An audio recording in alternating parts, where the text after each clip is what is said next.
జమ్మూ కాశ్మీర్ ఉగ్రవాద దాడుల్లో మరణించిన సోమిశెట్టి మధుసూదన్ రావు నివాసంలో మనం ఉన్నాం. ప్రస్తుతం మనతో పాటు వారి కుటుంబ సభ్యులు కూడా ఉన్నారు. అయితే ఈ టైంలో వారిని పలకరించడం కూడా కరెక్ట్ కాదు. కాకుంటే అక్కడ జరిగినటువంటి సన్నివేశం అంతా కూడా వారికి తెలుసు కాబట్టి ఈ విషయాన్ని ప్రపంచానికి తెలియచేయాలి కాబట్టి వారితో మాట్లాడేటువంటి ప్రయత్నం చేస్తున్నాం. మేడం, సారీ, ఏమనుకోబాకండి. ఈ టైంలో మిమ్మల్ని అడగడం కరెక్ట్ కాదు.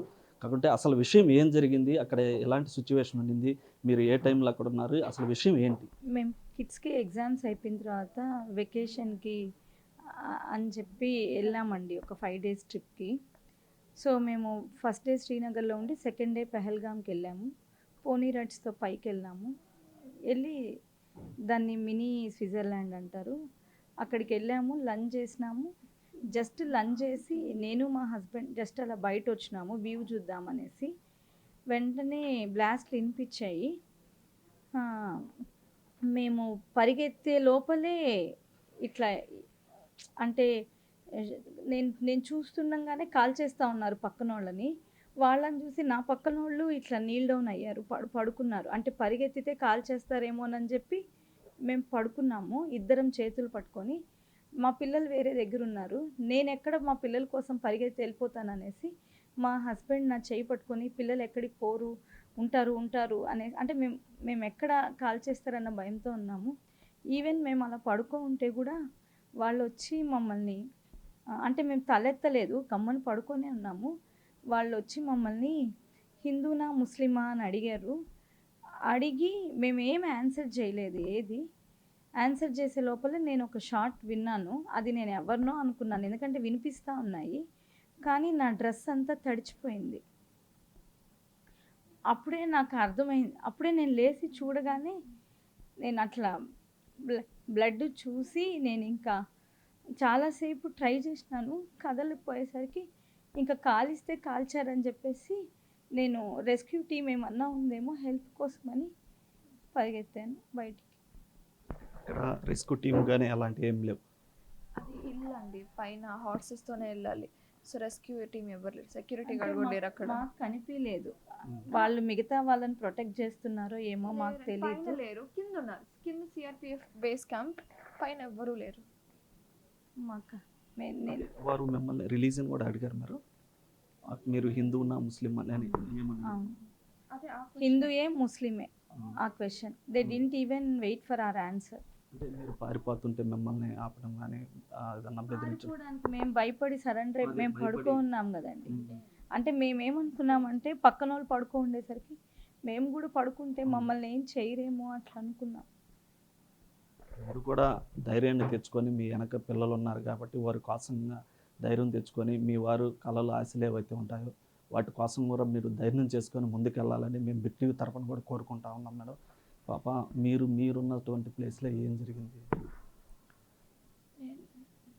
మీరు అక్కడ ఆ టైంలో ఎక్కడున్నారు, ఆ సిచ్యువేషన్ ఎలా జరిగింది? నేను మా ఫ్యామిలీ ఫ్రెండ్స్ వెళ్ళాం కదండి. సో మేము ఆ హోటల్, నేను యాక్చువల్లీ వీళ్ళతోనే దగ్గరలో లేరు, నేను వీళ్ళతోనే ఉన్నాను. బట్ అప్పుడే వెళ్ళాను. సో వెళ్ళి ఆ షార్ట్స్ వినిపించేసరికి అందరు పరిగెత్తాము. నాతో ఎవరున్నారు కూడా తెలియదు. పరిగెత్తాము. ఆ హోటల్లో ఫ్యామిలీ ఫ్రెండ్స్ ఉండేసరికి మేము టేబుల్ కింద దాంకున్నాము. అప్పుడు వచ్చి తిట్టారు, ఇట్లా దాంకోకూడదు, బయటికి వెళ్ళండి, వెళ్ళిపోండి, వాళ్ళు వస్తారు అనేసరికి మేము ఇంకా పరిగెత్తాము. బయటికి వెళ్ళాము, అందరూ వెళ్ళిపోయారు. కానీ నేను, మై బ్రదర్ అండ్ మా అంకుల్ రండి అని పుల్ చేస్తున్నా కానీ మేము రావట్లేదు, ఎందుకంటే వీళ్ళిద్దరు రాలేదు కాబట్టి. సో మేము అక్కడే ఉన్నాము. విత్ ఇన్ 2 minutes అంతే ఆ గేట్ బయటే ఉన్నాము. మేము వెళ్ళి పుల్ చేస్తే రావట్లేదు. ఓన్లీ తిని ఒకటే వచ్చింది, మా నాన్న రాలేదు.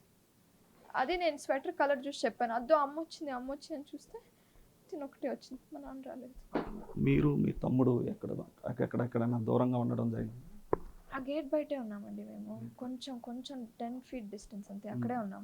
అప్పుడు కాల్పుల్ సౌండ్ అక్కడేం సౌండ్, ఇంకా అదే మాదే లాస్ట్ అనుకుంటా, ఇంకా దాని తర్వాత రాలేదు. మేడం, మీకు ముందు కాల్పులు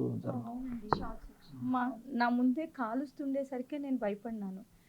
నా ముందే వేరే వాళ్ళని కాలుస్తున్నారు. వాళ్ళని అలా కాల్చకుండా ఓన్లీ గన్ షాట్స్ ఉంటే నేను పరిగెత్తి వెళ్ళిపోయిండేదాన్ని. వాళ్ళని చూసి భయపడిపోయాను. నేను కాలుస్తున్నప్పుడు చూసే భయపడిపోయాను. చివరిగా మీ మధుసూదన్ రావు మీతో ఏదన్నా ఆ టైంలో మీకు ధైర్యం మేము చేతులు పట్టుకుని నాకు కేవలం పిల్లలు బాగుంటారు అంటే నేను ఎక్కడ పిల్లల కోసం పరిగెడతాడని, Dattu will be fine, Medhu will be fine, దేవుడు కాపాడుతాడు, నువ్వు ఎక్కడికి వెళ్ళొద్దని నా చెయ్యి పట్టుకుంటూనే ఉన్నాడు. మా పిల్లల కోసం. ధైర్యాన్ని తెచ్చుకోవాలి, ఎందుకంటే పిల్లలు ఉన్నారు. అయితే ఇటు ఏదైతే ఈ యొక్క ఘటన కూడా ఎవరు కూడా తీర్చలేనటువంటి బాధని చూశారు కదా. ఇప్పటిదాకా అక్కడ జరిగినటువంటి ఉగ్రవాద దాడులు ఏవైతే ఉన్నాయో అక్కడ మధుసూదన్ రావు పడుకొని ధైర్యం చెప్పేటువంటి పరిస్థితి వచ్చిందని, అదేవిధంగా ఇటువంటి దురదృష్టకరమైన వాతావరణం, అదే విహారయాత్రకి వెళ్ళడం, ఆ యొక్క విషాదఛాయలు అనుకోవడం కూడా చాలా బాధాకరమైనటువంటి విషయం. కెమెరామ్యాన్ మనోజ్తో సురేంద్ర, బిగ్ టీవీ, కావలి నుంచి.